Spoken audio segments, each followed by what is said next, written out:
and that's kind of where basically Teale and I met. So Teale, do you want to share a little bit about yourself?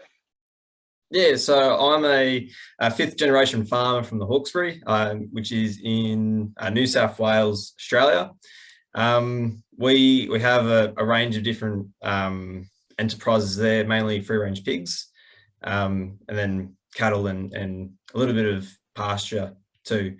Currently I'm studying at the University of Sydney, so studying agricultural science there. I run a educational, YouTube channel on agriculture called Agriculture Explained. I have a regenerative consulting firm called Aggro Cell, and Ray and I have started MetaFarms together, and the MetaTrees project. Yeah, so we were hanging out in a Zoom room very much like this until had his branding in his background. I went, I really love your branding. I'm going to check out your YouTube channel. And as a content creator and creating videos, I was quite keen to see what Teale was creating, especially in the regen space. There's not a lot of young kind of farmers coming up in this space and kind of giving a fresh new look. So I was quite keen to see Teale's YouTube channels and watch his content and see what he was on about. And so we just kept vibing from that. And we then discovered that we had an interest in, financing and investments and crypto and also NFTs. So I guess we share that. I like sharing that because it kind of highlights that sometimes you can just randomly meet someone in a Zoom room and something can form from that, And so we both lived in Australia, so the time zones were pretty good. And we kept chatting about our interest of soil and regen and how we could see that a lot of people were not nurturing the soil, but really just taking from it. And our interest from that really kind of just grew. And we then went, well, if we're both interested in this NFT space, like maybe we can put a project together where we can put a real life application to NFTs. We saw a lot of, profile pic PFP type of NFT projects that were raising capital, doing okay, but nothing really positive for the planet or impactful. And so we said, well, what if we used NFTs as a way of giving people the ability to have proof of ownership, or proof of support for planting a tree. And on top of that, we're just not going to give the money to a tree planting project. We actually want to have a farm, which we've now called MetaFarms, that these trees are going to be planted on, and token holders or NFT holders can actually nurture and watch their tree grow over a long period of time. So there was a few different parts of the project that we thought we were doing it very differently than everyone else. We wanted like that 20 to 50 year life cycle and farm plan to really come into play. So I'll let Teale talk a little bit more about the farm plan. And our kind of vision on that, and then we'll share our website and go through some other information as well. Yeah, so in terms of the farm plan, so both Ray and I have the background in Regen Ag and farming. So with the 25,000 trees that we're going to plant, one for each NFT, we're going to design the farm that we're planting all these trees on so that we can maximize the impact of pretty much the trees growing there. Because what we've noticed is that a lot of these tree planting projects, they plant pretty much a big monoculture of just one tree, and they have their set spacing, and they just one big monoculture of heaps of trees. And don't get me wrong, trees are like, the more trees we can plant, the better. But in terms of impacting farmers and making sure that we have enough food to, feed everyone, we need to make sure that we have a balance between sustainable planting trees that benefit the overall soil and the farming system. And so we're really planning our farm to maximize that benefit. And so we'll be planting the trees according to some principles from natural sequence farming, biodynamics, permaculture, all those regenerative principles to maximize the cycling of energy, nutrients, and water across the farming landscape. Yeah, so there's a picture we have in our Discord that it, I guess, illustrates a little bit of this. But those corridors, it's almost like a mosaic pattern of the trees. The farm itself will be running cattle and cropping. Now, we really want to make sure that this farm is, it can be used as a case study for other farmers, because one farm by itself isn't going to change the world, but a lot of farms together will. And so if we can start that change for other farms to see regenerative agriculture as being profitable, productive, while being sustainable, the impact we can have is so much more than just our farm. So that's why the whole our whole project will be documented and shown pretty much everywhere. So we're going to put it both on our YouTube channels, across Twitter and Discord, and everywhere else we can advertise it. It's definitely along the values of like learning out loud. We want the farm to become a space where we practice and do different techniques that are kind of following the principles of regeneration, but allowing it to be open source, so everyone can kind of see in and learn from us and with us, and also give us ideas, tips, and contribute to the farm project as well. And I guess that's one of the things and the benefits of the NFT project is that once you're a token holder, you will be able to run things where token holders can vote for certain things and help become a bit of a steering committee for the farm project. So really that community, and it doesn't matter where in the world you are located, because, you know, with the use of technology and streaming software, you know, we'd love for people to really do virtual tours and things like that of this real farm that is going to be located in Australia, but people can, you know, feel like they've got a sense of ownership or a sense of contribution to this farm from anywhere in the world. From a farming kind of background point of view, when I was younger, I grew up in very much what they call permaculture kind of garden.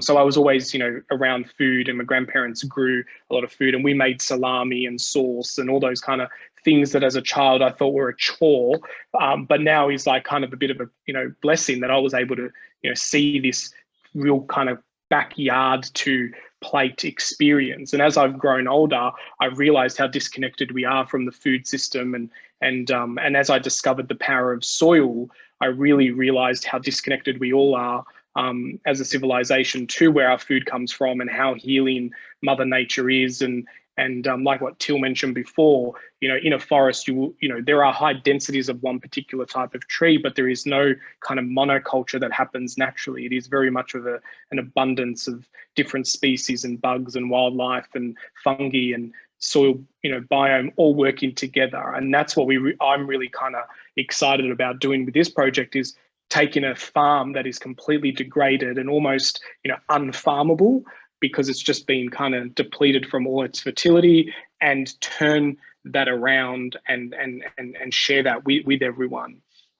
And so about 6 or 7 years ago, I purchased a small part of land, and that's kind of what got my interest in farming kind of going, and realizing that you know, it's a huge kind of privilege to have access to land. And I tried to share the land as much as I possibly could. I had different people running different enterprises on the property, from people building tiny houses to people with cattle, chicken enterprises, and lots of sheep. And we just really tried to create a bit of a ecosystem of different people working together. And it had its challenges too, because, you know, when you bring people together that aren't you know, that aren't friends or family, they can, you know, cause conflict and whatnot, and sharing a space can be difficult too. So that was a huge learning curve for me. But I've always had this kind of like share economy grain in me, where I really like sharing things and like mixed uses of space and so forth.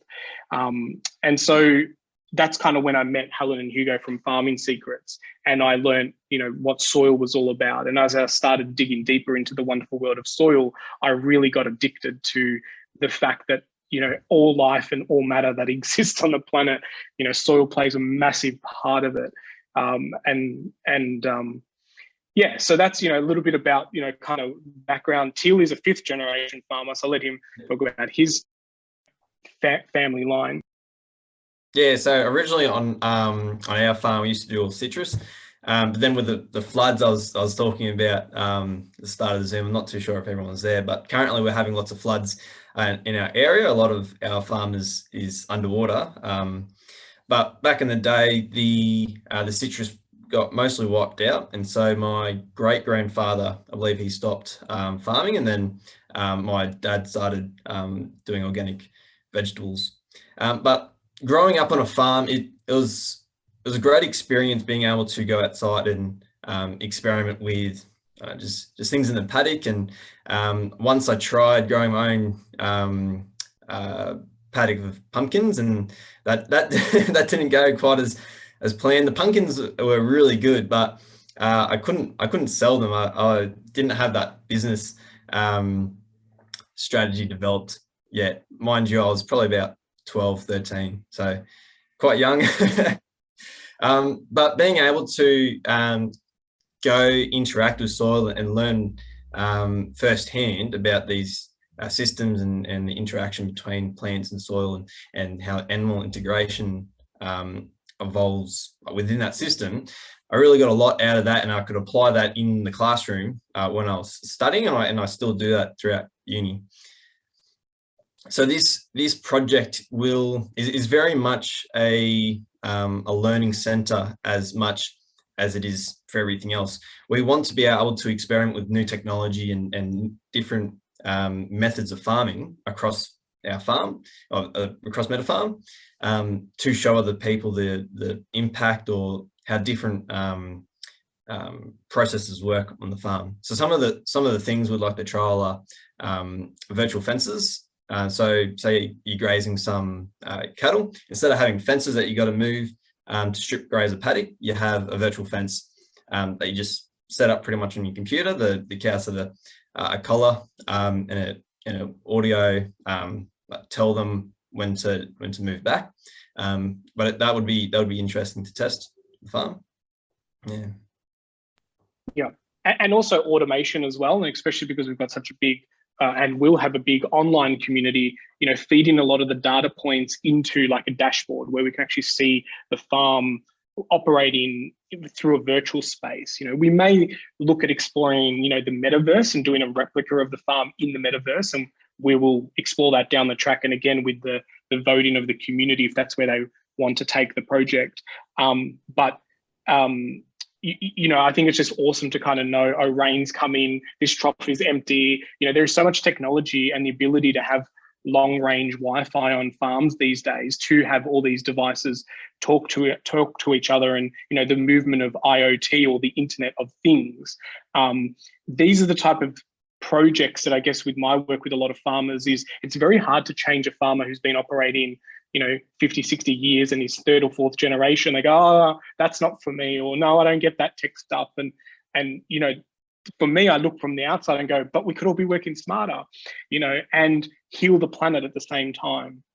Being able to take signals in through a dashboard and make better decisions on how the farm operates, applying some of even like the lean startup principles, creating feedback loops and knowing when certain parts of the farm need maintenance or attendance, so you can be like just in time fixing things rather than waiting till it gets a bit out of hand and messy. And that's when kind of farmers go, oh, this is too hard, I'm throwing in the towel, or they're working too hard, and then they get taken off other projects. So a lot of cool things to layer into the farm operations, not just the animal integration and the enterprises on there, but then creating an experience where people can actually come to the farm and visit, find their tree on the farm, and each tree that is minted via an NFT will be a 1-to-1 ratio to a real tree, and they'll have GPS locations. So you'll actually be able to go and find the tree on the farm and say, this is the tree that I helped plant, or this is the tree that I now own if you've bought the NFT on the aftermarket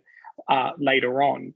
And so I think they're all little fun things. And, the vision is to then potentially have farm tours and produce that comes from the farm, what they call farm gates, so like a little retail shop, and even potentially like a restaurant or a cafe that is using the farm produce to create an experience of taste and flavor from the produce of the farm. And all the token holders will get early access to a lot of these things. And again, if you're not from this part of the world, there'll be virtual versions of things that we can do in order to help bridge the gap of distance. But also knowing that if you ever travel to Australia, you have a place that you can come and visit and, and then hang out with people who kind of understand, like-minded people, I guess. So this is really much an in real life project for us that has an NFT underlying, rather than the other way around, where a lot of other projects are just NFT and they don't really know what they're going to do with the DAO that they build, or with other future projects. Teale, anything you want to add to that? And then maybe we can go through the website and show some of the graphics and the rarities and things like that. Yeah, so one more thing to add, seeing is believing. And so with this farm, we'll be able to use that as a case study, as I said before, for other farmers to see that and to see the impact. Yeah. Right, so yeah, check out the website. Do you want to share it, or do you want me to? You can. I think mine's up.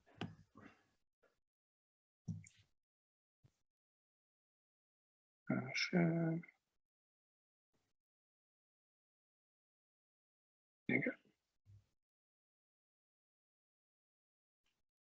Okay, so if I think the link was in the Slack, but just so it's easier for everyone here, I might just quickly put it in the chat as well. So if you want to go visit the website, with NFT projects, most of the conversation and community is built on Discord.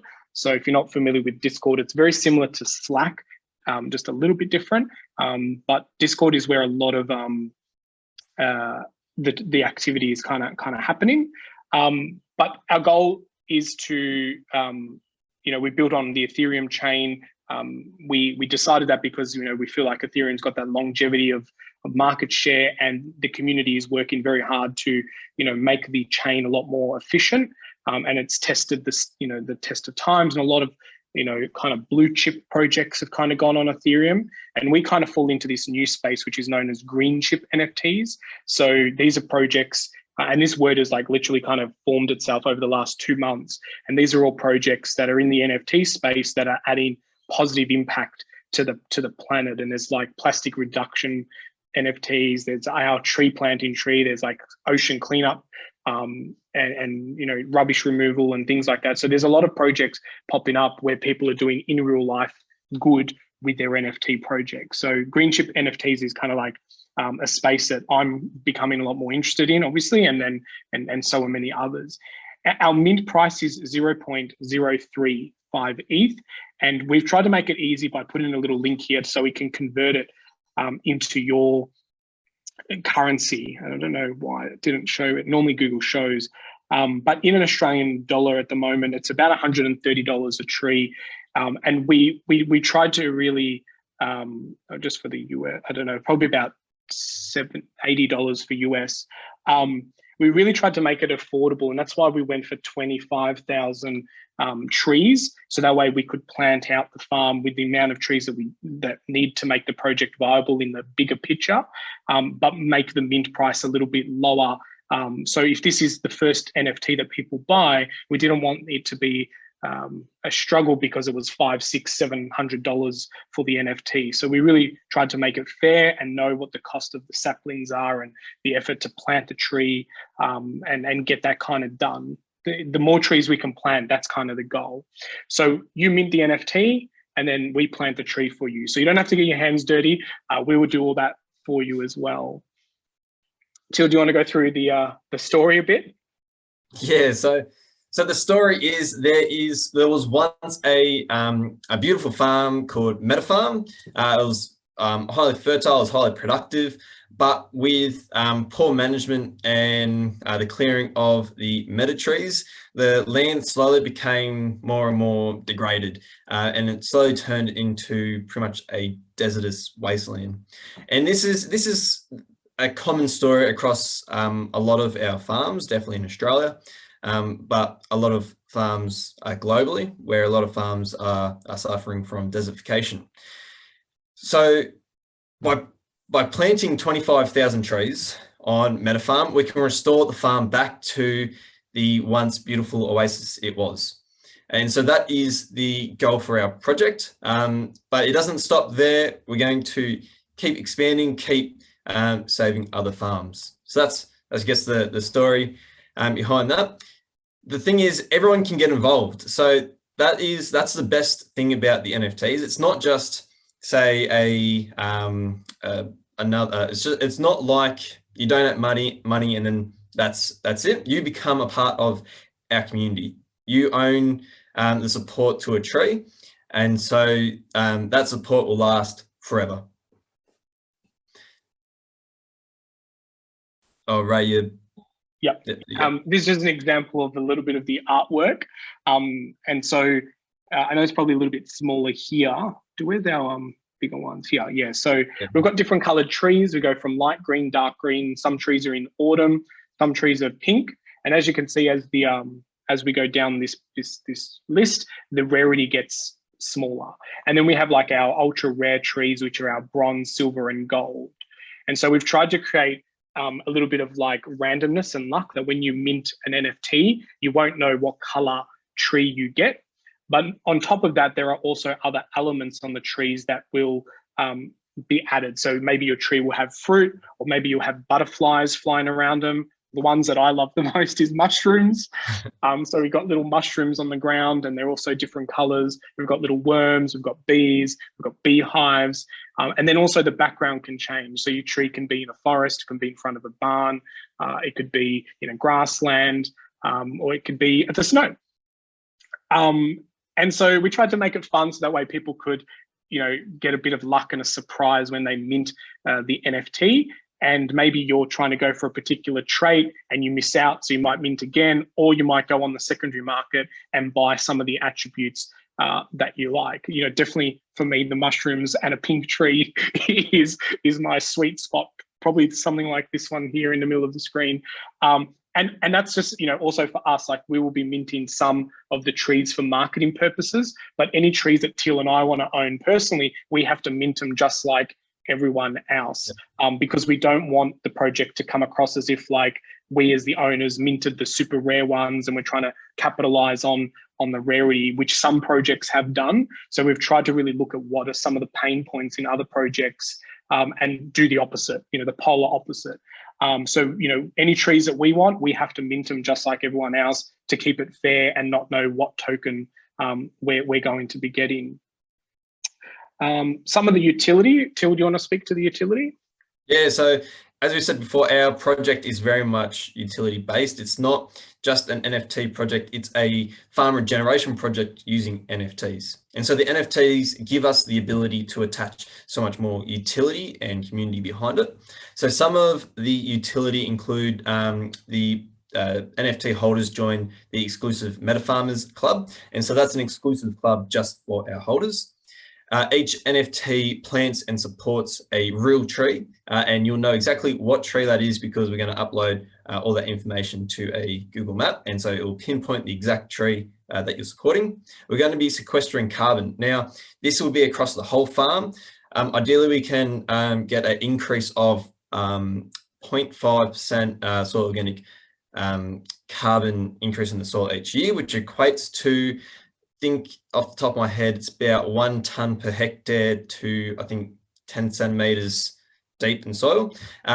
But realistically, over time, we'll be able to move that, 2 meters into the soil. So it'll be a lot larger than just a tonne a year per hectare. It'll be, not too sure exactly, but a lot more than that. You'll be supporting regenerative agriculture and restoring the environment. So since we're going to be documenting this, it's going to have much larger impacts than just this farm. So we'll be restoring agro ecosystems across the world pretty much. And that's really powerful thing that we're able to do in this modern age of internet. We'll be able to support Meta Farms biodiversity. So biodiversity is a massive contributing factor to a healthy ecosystem. Meta farmers will have exclusive voting rights, determining what are different aspects of the project. We really want this project to be community driven. So we're really taking on the feedback from our community, and will allow our community to drive the project. Exclusive MetaFarm offers. So we will be, there will be potential for merch, as well as other projects that MetaFarmers will have exclusive first offers to. And then, as I said before, the eligibility for future MetaFarm drops and whitelists. So if we do decide to do another project, our MetaFarmers will have the first option to join that. Yep.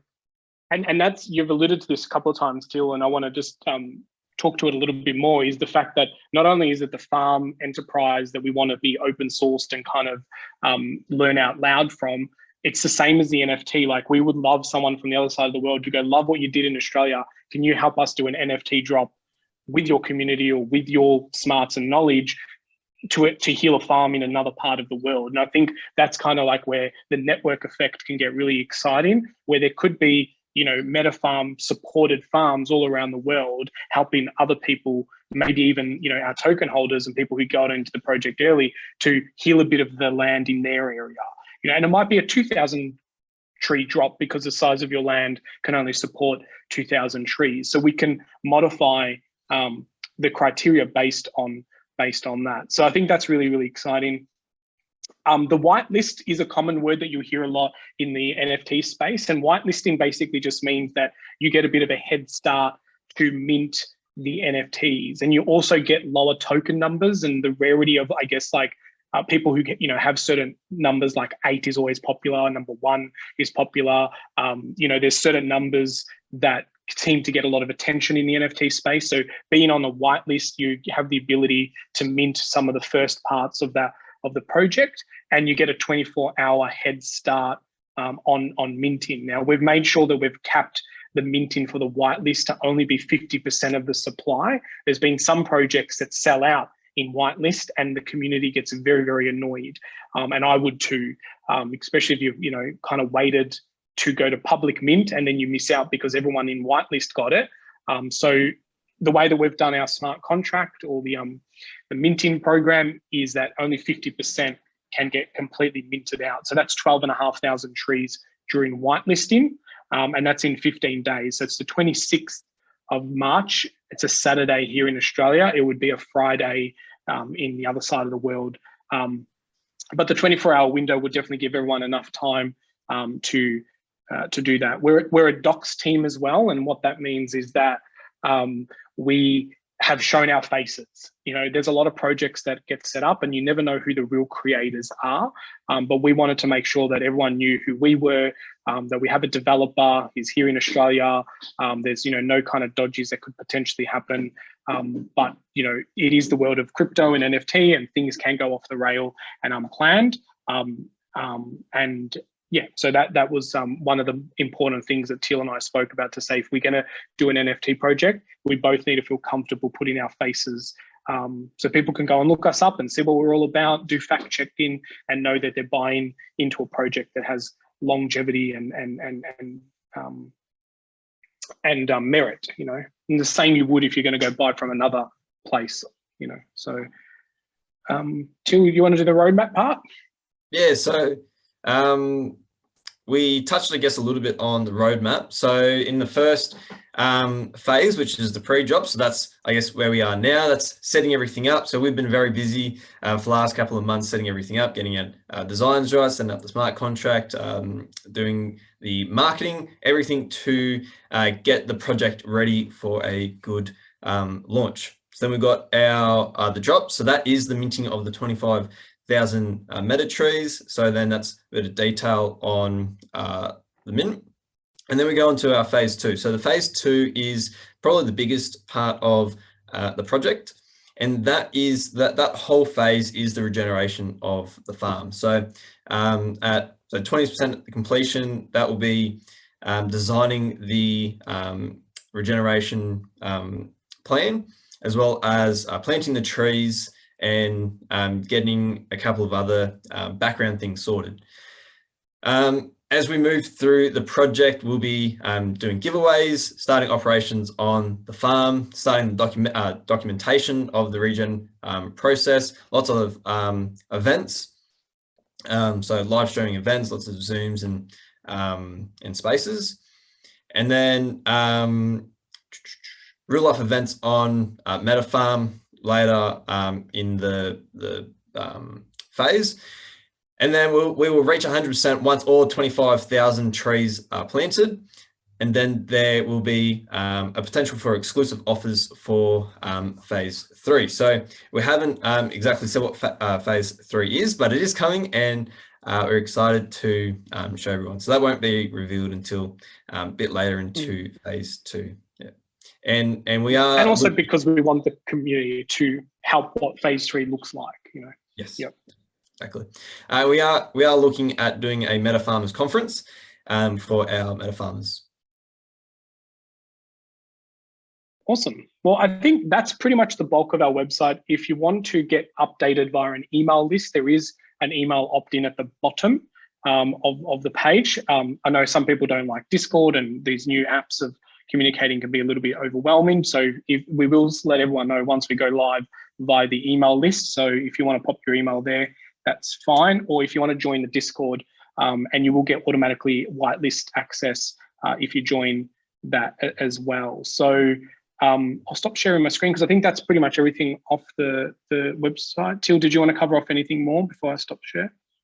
No, I think that's it. Thanks everyone for joining. It was a great opportunity to speak about the project. With the whitelist, if you would like to join the whitelist, it's open for the next 2 hours. So on our Discord. So if you're interested in that, jump on our Discord, you get an automatic whitelist, and then you can just fill out the form for that. And yeah, any questions? I'd love to know if people have any thoughts. I did make it locked that you can't unmute yourself. So let me just change that just from all the trolling. So you can now unmute yourself if you want to speak and ask any questions, or if you want to pop them in the chat. Love to know, you know, where some of the curiosity lies. Will, did you have anything that you wanted to add or share? I know you've been following our project and attending some of the Ask Me Anythings that we host, and yeah. Yeah, for sure. Yeah, and thanks so much for going through all of that. I do appreciate it. So one of the things that especially, well, there's a couple of things, but one of the most interesting insights I thought was like why was the initial farm or so big? I'm not sure if you actually said how big, but and then your reason behind that farm. So I'll let you say why, but that was sort of insightful for me. Yeah, so the size of the farm, ideally 500 hectares. That I think it would be a bit over 1,000 acres. The reason why we want a farm that big is that it is similar to farms in that area. So we're looking at a farm in the central west of New South Wales, and so and for grazing production and cropping. So the reason why we wanted to have it like that is so other farmers with similar farms can look at our farm and go, this is similar to our farm, we can do the same. So it's very much that case study for other farmers. Yeah, so that's the reason why it's that size and that operation that we're running. Yeah, that's certainly what we've seen with other example projects as well, that you sort of need to see to believe, and it needs to be a real project that is similar to other farmers. So I think that makes a lot of sense. Yeah, and there is definitely this mentality of like, oh, that's cute for hobby farmers. And like there's a busting that myth to go, you know, there's big in America, they call them ranchers, like ranch holders. And it's just to bust that myth to go, you can have very large amounts of land and you can regenerate it all, and you can run different enterprises and create a very profitable, you know, my mindset shift is about looking at the profitability of a farm of profit per acre or profit per hectare rather than, you know, just money in, money out, you know, because there are some small scale farms that are running very profitable and there's some very large scale farms that are running very profitable as well, but they just partake in different activities. So, yeah. Yeah.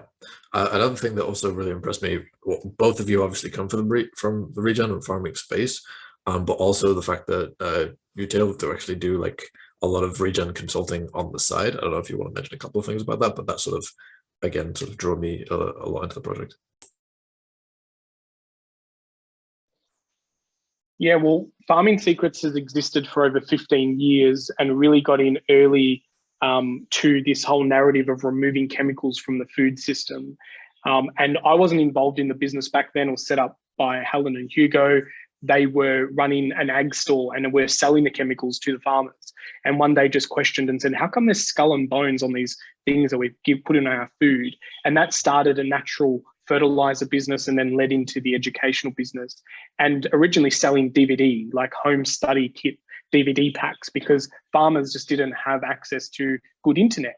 And so sending a DVD made the most common sense. And here in Australia, it probably still makes a lot of common sense because our internet is horrible in regional parts of Australia. And so that's, was about, really just educating people and being like the fly on the wall at the back of a conference and recording it on video, putting it on DVD and sending it out to all the members. And then over the years progressed into more of an online course experience, and then led into the online soil learning center. And now the vision of that is just to become like a hub where people can go and really geek out about soil and fall in love with it. We call our community soil lovers because we want people who really love soil and understand its power. And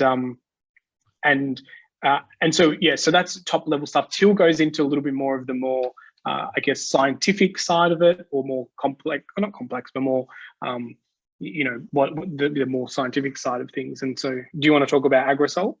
Yeah, so Aggro Cell, the general method we take for farms, so when we work with a grower, is we try to restore their agro ecosystem. And so there's two main components for that. It's the plants, making sure you've got a healthy plant, and making sure you've got a healthy microbe environment. So we really look at how can we maximize that system and maximize the cycling of nutrients and energy across that system. So we go into foliar applications, inoculants, different strategies to increase diversity to support microbes. So a range of different techniques, from natural sequence farming by Peter Andrews, everything from John Kent's work from Advancing Eco Agriculture, Dr. Christine Jones's work, all the great soil lovers. We've taken all the best parts from everyone and then made up our own recommendations from those. Mm. And I think that's the beauty of innovation in 2022, is that we can look at, what everyone's doing. There's no borders in nature, so we can look at what's happening. Gabe Brown in America does a great job, and so does Joel Sullivan for like Stacked Enterprises, and the names that Teale mentioned before. Everyone has a little sweet spot, but if you can kind of zoom out a little bit and look at what they're all working on, and you kind of go, oh, maybe we try a little bit of that and a little bit of that. And that's kind of like where that innovation happens, and especially layering technology and feedback loops and signals. I think we can really advance farming that still stays on the land and doesn't go into warehouses in factories with artificial light and and aquaponics. So I think for me personally, food needs to be connected to the soil that has the natural vibration and energy of the earth. And while it's exciting to see these vertical gardens and vertical farms, I still think there's elements missing of it being truly connected to the soil. And just, I saw a quote the other day that said, we don't have a food shortage, we have a nutrition shortage. Our food is just lacking nutrients, so we have to eat more, which from a food system makes sense because you need to buy more to be more profitable and sell more. But I think the narrative of that is changing when people are looking for quality rather than quantity. So we're going to start eating less but more quality food, whether it be from our own backyards or supporting regenerative farmers, and being more connected to that food system. That's the world I want to live in. Looks like Ash put a question in the chat. Oh, yes.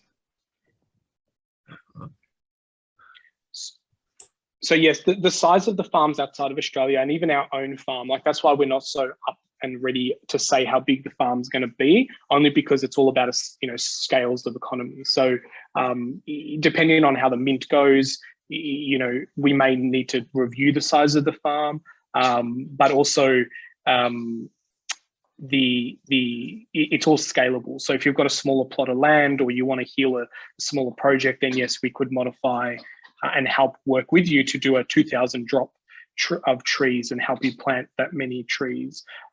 So for now, we're just going to focus on the Australian project, dot all the I's, cross all the T's, learn a lot, and then help others replicate that and partner with them if partnership seems like the right thing, value alignment.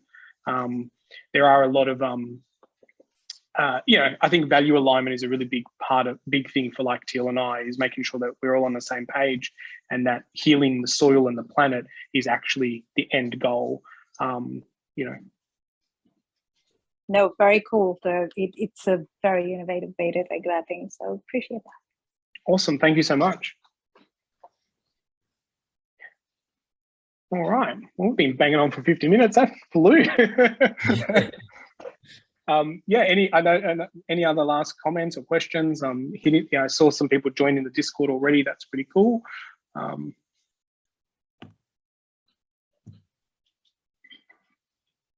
Right. Well, if not, thank you guys so much for doing this. I really appreciate it. And yeah, we're looking forward to seeing what comes next. Us too. Thank you, Will, for organising it and being such a active member in the community as well. So you're doing a great job. Love it. All right. Awesome. Have a good rest of the day, everyone. All right. Thanks, everyone. Get outside and get your hands dirty. Cheers.